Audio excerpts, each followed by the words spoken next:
Hello there, and welcome to episode number 1 of the new Book of Daniel podcast. My name is Daniel Bobinski, and I am your host on this adventure. If you have been invited here, well, thanks for coming. If you just stumbled upon us, thanks for coming.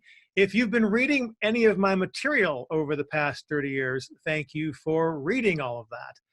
I just recently got into the political realm here in 2019. But I've been writing for 30 years. So chances are maybe you've read me somewhere else. Maybe you've read one of my books. I've written for many publications, many websites. We'll talk a little bit about that here in this episode number 1, because I want to take some time in this first episode to introduce myself. If you've been reading me for a long time, or even for a short time, you probably wonder, well, who is this guy and what's he all about? So I'll take episode 1. We'll take maybe a half an hour and kind of go over what I'm about, where I'm coming from, my perspective on things. And then when we get in episode 2, we'll talk more about some of the current events. So if you don't know, I was born and raised in the Chicago area. And after graduating high school, I ended up joining the Navy. Got stationed out of San Diego, and really enjoyed my time in the service. Was spending a lot of time. I think we did 3 overseas deployments. And that's actually where I got my start writing. I mean, I was an engineer down in the engine room and the ship's propulsion control workshop and test laboratory, doing water and oil and fuel quality and quantity control. But I found myself drawn to working with people more. I was the divisional career counselor for my division. Training petty officer. I was writing for the ship's newspaper. And here we are going overseas to all these different ports. And a lot of my shipmates, their fondest memories of some of these really exotic ports are just the inside of a bar. So I thought, let me write about what these people can expect when they pull up and we tie up to shore, and they can know what to go out and look for and maybe experience a different culture a little more. So I ended up writing some stuff for the ship's newspaper. When I got out of the Navy, and by the way, I became a Christian in the Navy, I started writing for the Southern California Christian Times, a monthly column for their newspaper. And I ended up staying in San Diego another 10 years beyond my time in the Navy. So a total of 16, 17 years in San Diego. And I started my business there in San Diego, my coaching business. I got coached before coaching was called coaching. Back then we just called it mentoring. There was no word coaching. And it really changed my life. And one day my coach says, "What do you want to be when you grow up?" And I said, "Well, I'd like to teach what you're teaching me." And he showed me how to do it. And the next thing you know, I'm coaching. And that business took off pretty well. I ended up being Qualcomm's very first management coach. They were sending all their new managers to a training class at one of the universities there. And then one of my clients had gone through my coaching and got promoted and promoted. Next thing you know, he's vice president in the organization. And he said, "Hey, my directors need what you teach." And so he brought me in, and it was kind of a pilot program, but there was much success. And the next thing I know, I'm working in 3 different departments in Qualcomm, doing some one-on-one coaching. So I had some great successes there. But you know what I found out? I didn't want to live my life sitting in my car doing 5 miles an hour on the freeway. When I first moved to San Diego, the freeways were beautiful, open. It was easy to get from place to place. After 16, 17 years there, toward the end of that time, it was taking me 3 hours to drive what used to take me 45 minutes. So I moved. I moved to Idaho. Well, by the way, I also got my undergraduate degree down there in San Diego. Got an undergraduate in workforce education and development. But like I said, I didn't want to live my life sitting in my car on the freeway. So I moved to Idaho, enrolled at Idaho State University, got a master's degree in training and development. One of the things, and I started my business up here too, but there wasn't much call for one-on-one coaching in Idaho. So I kind of expanded it to working with teams, taking the same principles I taught in my coaching, but teaching teams and getting my degree. And I noticed in working in the business community that, with all due respect to my Idaho co-residents, they were a little behind the times. I mean, I grew up in Chicago. Spent, the first 21 years of my life there. Then I was 16 years in San Diego. So I went to the talk show, the news talk radio station there in the town that I was living, and I said, I want to do a morning update about the workplace, kind of like a Dr. Laura Minute or a Rush Limbaugh morning update. So long story short, I ended up being on 2 different talk stations in Eastern Idaho, Monday through Friday drive time. It was perfect. They put me right at 7:52 in the morning, just when people were arriving to work, right between Bloomberg Market Minute and Paul Harvey News and Comment. I couldn't have asked for a sweeter spot. And Monday through Friday for 4 years, I was talking about workplace issues. But I'd always write those scripts out, and I'd type them up, and then I'd go in and I'd record them, and they would air them on those stations.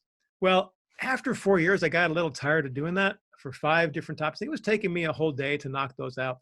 And I thought, what if I just took one of my topics and turned it into a full column? And that happened, and I kind of shopped it nationwide, and a couple of newspapers picked that up. And then I started shopping that to some websites. Well, a big business website, managementissues.com, picked it up. And I wrote for them a weekly column for about 10 years. And then I talked to the publisher of Idaho Business Review, and he picked up my column. So I was writing for them for about 10 years. Somewhere around 2008, I got a phone call from a book agent out of New York, and he says, "Hey, I've been reading your stuff online. You're a good writer. Would you like me to shop a book for you?" Well, that doesn't happen. That was just a God thing. I had already written a book back in 2003 that I self-published, but this guy shopped for me, and we got a regular New York publisher, and that's what ended up creating Passion-Driven Teams, orange covered book, maybe if you've seen it. And that ended up being an international bestseller. It was kind of cool. And you get an email with a friend of mine who was overseas at some bookstore at an airport. And he said, "Hey, look at your book over here in some weird country." And it also made the New York Times bestseller list in the advice section. And so I got to be a best-selling author that way. But you know what? That book covered like 20 years at the time of what I thought was best of the best of what I saw in my training and my coaching. Because no matter where you go, no matter how big or how small the business, a lot of the problems are the same kind of problems. I'm not a business expert. I don't walk into the back room and look at the books and tell the owners what to do that way. I walk into the front room and see how people are interacting and how the emotional intelligence is happening in the workplace. And then I go to the owner and say, "Here's what needs to change in your business to make it more effective and profitable." So that's what I've been doing, and that's what that book's about. So I'll get to why I'm talking about that here in a little bit. So anyways, long story short, I went back to doing some more writing. I was traveling. That book was very successful. I ended up being on the road so much. I think I was on the road 50% of the time. It's like you wake up in a hotel and it's like, what city am I in? So thankfully, over the years, the internet has allowed us, people have gotten used to doing training and learning online. I can get on Zoom or Skype, and anywhere in the world, I can just get on and we can do a 90-minute training session, come back next week, do another 90-minute training session. Saves a lot on travel costs and actually can be more effective. So anyways, I'm staying home more, and I got a friend who goes to work for these 2 magazines in Idaho. Next thing you know, I'm writing for a family magazine and a Christian magazine. And then I get contacted by a nationwide magazine that says, "Hey, we've been reading your stuff online. We want a workplace issues column for our publication." So I'm writing for them too. Let's just put it this way. I like to write, and always about workplace issues or family issues or Christian issues. But I've always wanted to write about politics. Just never had the venue for it. So I have a Facebook page that I run called Libertarian Thinking. I am a conservative libertarian. And I'll maybe talk about that here a little later. But so I run this website, and so I could kind of do a little venting there, but I follow a couple of political pages on Facebook, and I came across an article that really intrigued me. by someone named Tracy Beans. And click on Tracy's information here. So I go and I find uncoverdc.com.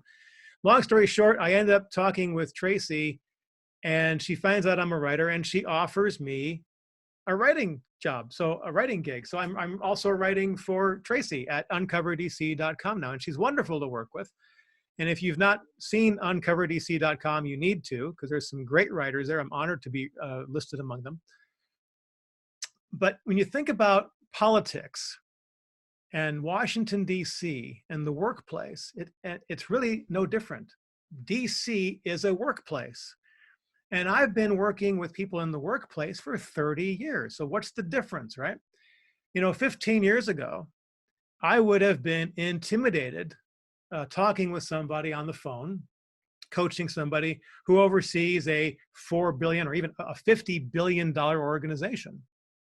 And yet I've been doing that. And so I'm not intimidated by that anymore. So when I talk about these people and running these major budgets out of Washington, D.C., I'm not intimidated by it. It's like, who cares? They're just people.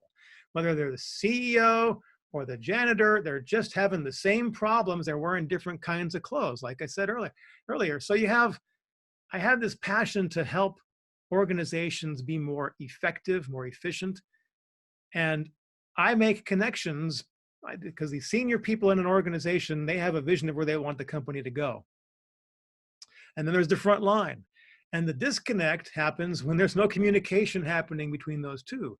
I'm hoping that at some point, what I write in my columns on uncoverdc.com, or these blogs, or my blog at New Book of Daniel, or this podcast, if I can influence somehow to help the people in Washington, D.C., see what's happening on the front lines and make that connection and make life better for everybody, I will have made a difference on this planet.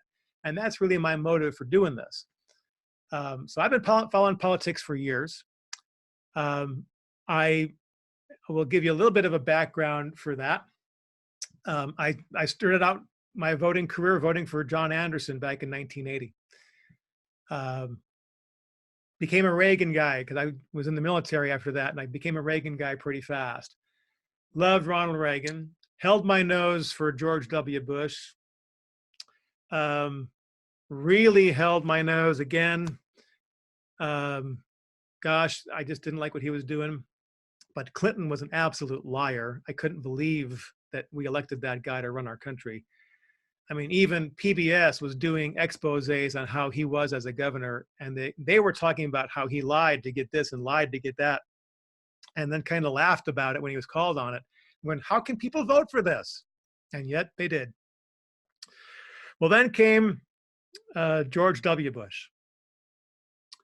And if you recall, in the 2000 election, we had George W. Bush, Republican, in the White House. We had a Republican Senate and a Republican House for the first time in 40 years.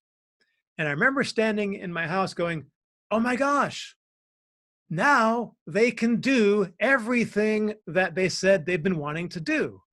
Because all my life, they've been saying, if you just will elect us, we'll do this, this, and this. And when finally they're going to do it.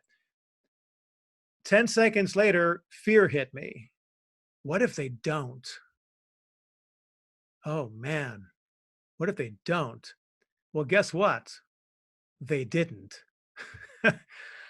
I lost faith in the Republican Party. Everything that they promised, they didn't follow through on. It was just a bunch of talking. Yeah, I know we had 9/11, the September 11th attacks and all that stuff, and you could say that derailed them. Bullpucky. It's just all the same games with a different letter after their name. They're just playing a game, and I was very disheartened with the Republican Party. And I said, you know what? I've had it. And even a good friend of mine, who was one of the managers, managing editors at one of the newspapers I wrote for, he ended up being chief of staff for a Democratic congressman. And I was flying back from the East Coast one time, and him and I ended up on the same flight. And we sat and talked and kind of caught up. And he was telling me about what happens in Washington, D.C. Well, and how horrific it happens. And Nancy Pelosi was the Speaker of the House back then. And he said, you know what? She calls our office. We drop everything we're doing and we say, jump, how far, how high, you know, whatever Nancy wants, we do. And he says, DC is really kind of messed up. And so that's when I really knew that it was messed up. I mean, I kind of suspected, but he gave me the inside scoop.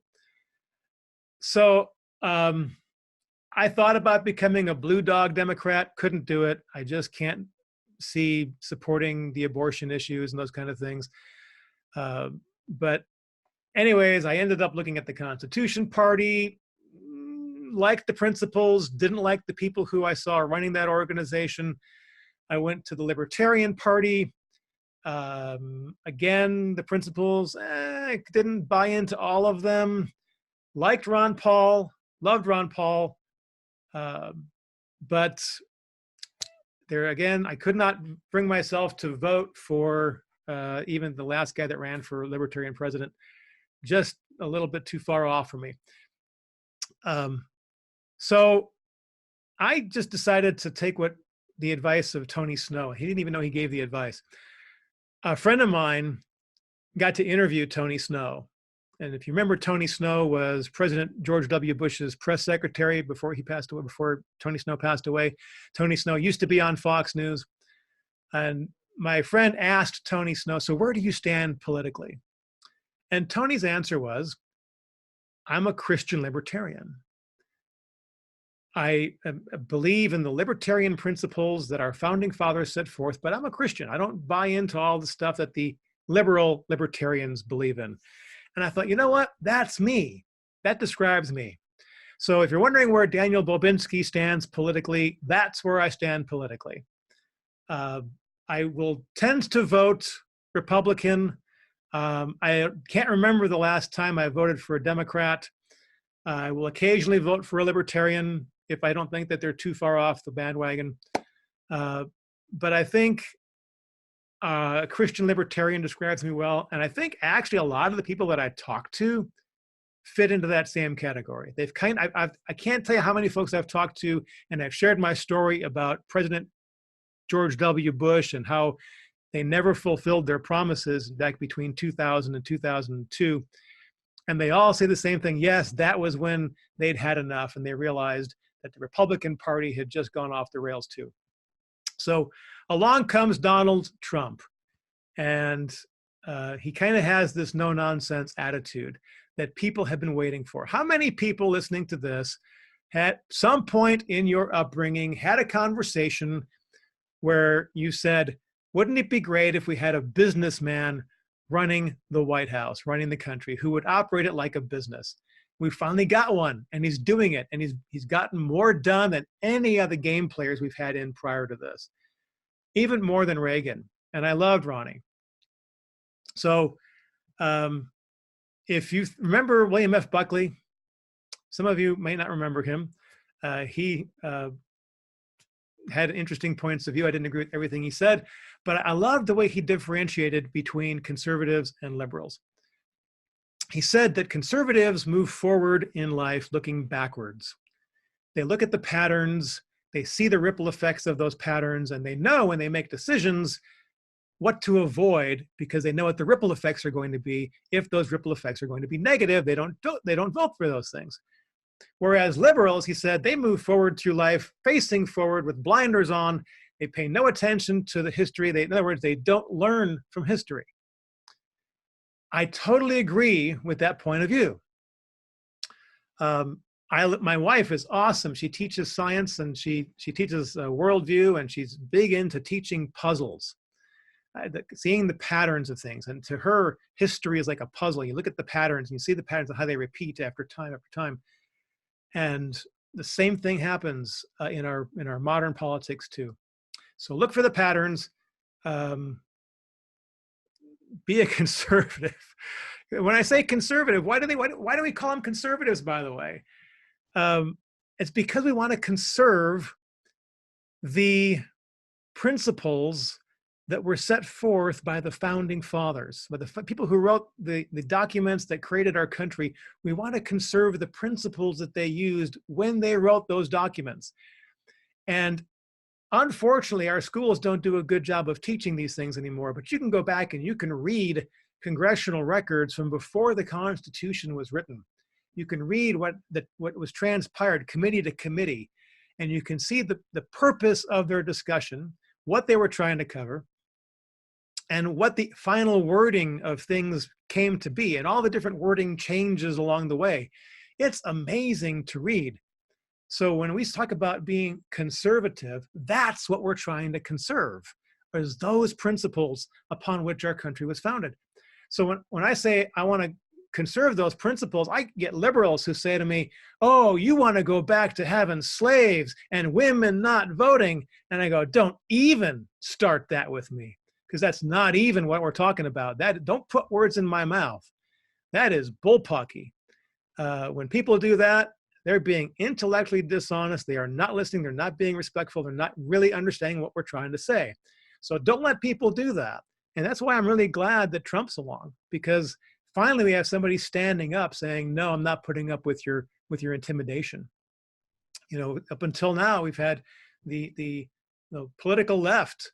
If we had these really nice political right people in office and they start doing what we want, the political left will intimidate them and start calling them names. And the political right goes, oh, no, don't call us names. We don't want you to call them. We'll back down right away. Sorry, don't. Finally, we got somebody in office, Mr. Trump, who says, no, I'm not backing down. I'm standing for my principles.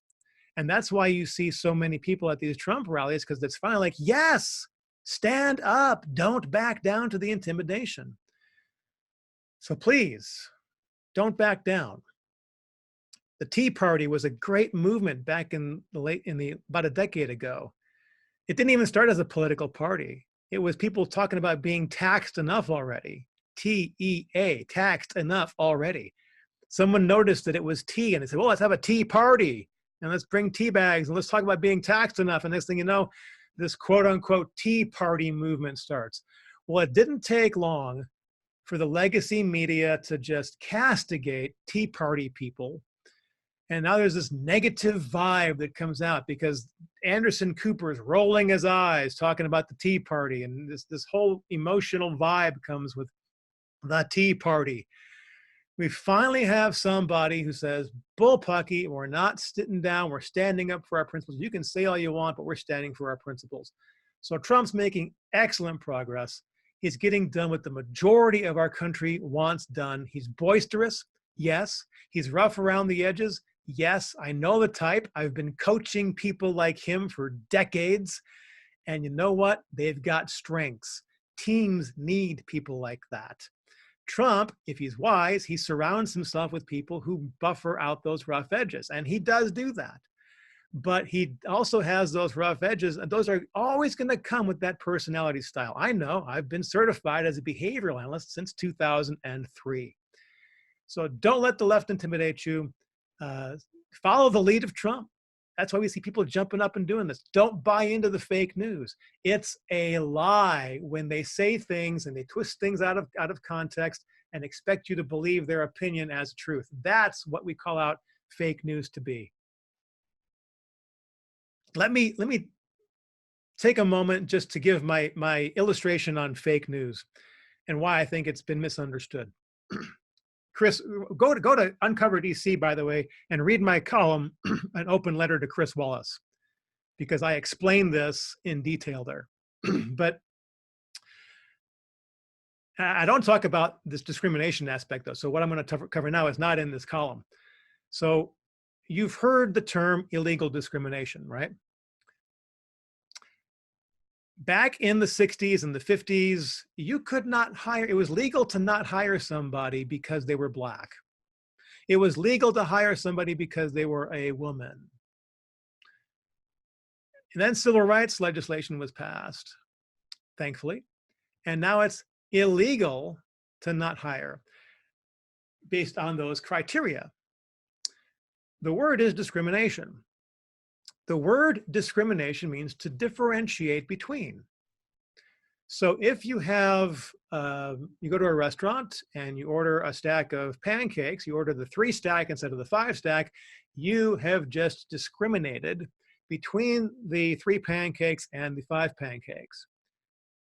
If you're looking at the menu and say, hey, I want an omelet, not the bagel, you've just discriminated between the omelet and the bagel. That's what discrimination means. In fact, you can still, to this day, go online. I dare you, challenge you, go to any search engine, type up for discriminating tastes. Just enter that phrase in, for discriminating tastes. And you're going to find condos for rent and places to rent for people with discriminating tastes. When I grew up in the 60s, that's the kind of ads that we talked about when you had a high-class car. It was for somebody with discriminating tastes, to differentiate between the Cadillac and the Yugo, you know? Dating myself. So discrimination simply means to differentiate between. It was illegal. It became illegal to differentiate because of race or because of gender. And so that was illegal discrimination. Well, over time, we start to using that term and it becomes part of the conversation. And it's illegal discrimination, illegal discrimination. Pretty soon it's just discrimination.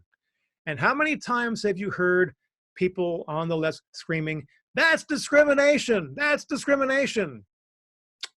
Gee, did they choose the omelet over the bagel? What? Use the full sentence, people. That's illegal discrimination. That's what we're talking about. Hiring somebody or choosing to hire somebody or not hire somebody because of skin color or gender is illegal discrimination. Choosing an omelet over a bagel is legal discrimination and encouraged. And everybody, you included, me included, we discriminate every day.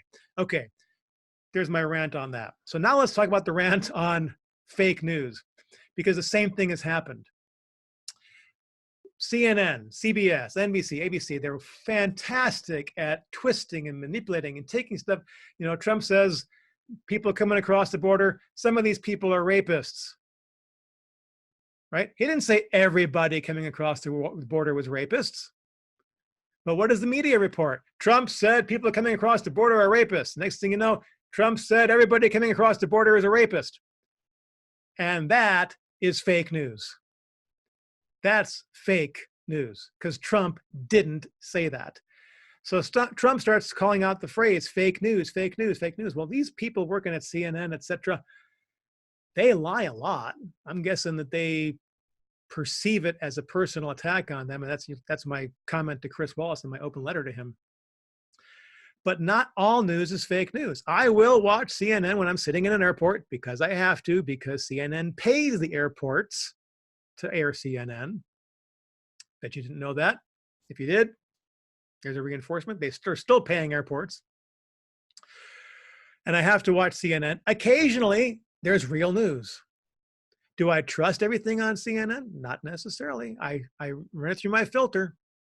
My filter is on, active duty when it's watching CNN or MSNBC or something like that. In fact, now my filter is up all the time on these legacy media outlets. But you have this fake news mantra. So don't be harping on this fake news that everybody's about fake news, because it's just news that is fake. Be careful with that. You will not find fake news at uncoverdc.com. Places like Epoch Times and there's a ton of them. Go to Ben Shapiro's Daily Wire. All these places have really good news now. You're not going to find fake stories there. Integrity that's why I like working with Tracy Beans over at Uncover DC. Integrity is everything. And I love the integrity that she has. So keep up with that. If you like that, stay with us. All right, I'm going to wrap up by talking about a little bit about my blog and a little bit about the framework of how I think. As I said, I've gone through life helping people and even developed my own system over the years of how to organize my thinking and my files. So what I'm about to tell you is how my computer filing system is set up. It's how my bookmarks are set up. It's how my lateral hard paper files are set up in my office. And here's the categories. It's an F system. Everything starts with the letter F. First of all, there's faith. Then there's family and friends.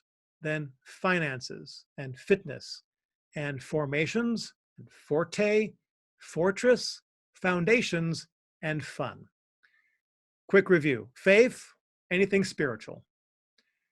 Anything having to do with my spiritual life falls under faith. Family and friends, self-explanatory. Finances, self-explanatory. Fitness is physical fitness and mental or emotional fitness. That even includes recipes and diet and things like that. So my health kind of falls into fitness. Formations is learning. It's how my brain gets formed, right? So if I'm going to school for something and I'm learning something or taking a class, that falls under formations. Forte is whatever I do most during the week. That's my forte. So if you work full-time, that's your forte. If you're a stay-at-home mom, that's your forte. If you're a student full-time, that's your forte. Whatever you do most during the week is your forte. Fortress is where you live. If it's an apartment or a condo or a house, no matter where you live, that is your fortress. And foundations is our community. It's the founding of our society and keeping things together. And then, of course, there's fun. Everybody's got to have fun, got to have room for that. So that's how I organize my computer files, my bookmarks, my actual filing system in my office. And my blog is all about those issues. I write about any of those topics on my blog, the New Book of Daniel blog. But on this podcast, and most of what you're going to find on Uncover DC from me is going to be having to do with foundations, the community in which we live. That's Washington, DC, all the way down to your local dog catcher. And that's what I'm going to talk about. That's what I'm going to write about. That's what you can expect when you tune in. So if you have any questions or concerns, or if you'd like me to address any specific topic, you can reach me via email at newbookofdaniel@outlook.com.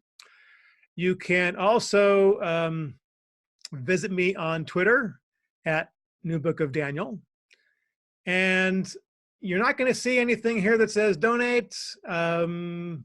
Maybe at some point I will. I don't know. But for right now, if you want to support what I'm doing, hire me. Go to myworkplaceexcellence.com. Take a look at what we have to offer. That's myworkplaceexcellence.com. Happy to answer any questions. You can click on there and schedule a free 15-minute consult with me. It'll auto-populate my calendar. It's really easy to do. But anyway, I thank you for listening to episode 1 of the New Book of Daniel podcast. And I'm looking forward to sharing my perspective on the foundations of our society and how we can make it better. I hope you join me in the effort. Thanks for tuning in. We'll catch you on episode number 2.